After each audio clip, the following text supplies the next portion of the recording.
Uy, pero speaking of teleserye na, di ba may chismis? Ang What's Wrong with Secretary Kim sa GMA daw ipapalabas. Yun nga, Totoo kasi ba yan? nung nakarang taon may lumabas kasi, may nag-post kasi na isang director ng GMA na yung si details De La ng Cruz, What's Wrong si sa Direk Secretary De La Kim. Cruz. Doon Ano nagsimula pangalan yun ni eh, Direk Michael Mark De La Cruz yata, Mark De La Cruz. Doon nagsimula yung chismis na magkakaroon ng What's Wrong with Secretary Kim. At actually, totoo yung nakapost niya kasi September na magkaroon ng historical yung What's Wrong with Secretary Kim. At saka parang walang TV5 dun sa press con ng What's Wrong with Secretary Kim, napansin mo ba? Talaga?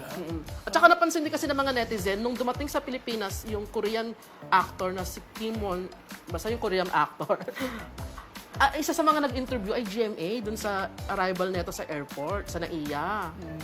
So naniniwala ka talagang hindi sa TV5 ipapalabas ang TV version ng What's Wrong with Secretary Kim? Yan ang Hindi dapat sa, nating abangan. Kapuso Network sa GMA7, sa Channel 7. Yan ang dapat nating abangan kung sa GMA ba o sa TV5. Pero at least kung sa GMA, malayang makakapag-promote si Kim. Kim Chu. Tutungtong kaya ulit si Paolo Abilino sa dati niyang TV network para mag-promote. Gaya ng Family If ever. Feud, di ba? No? Oo, di ba?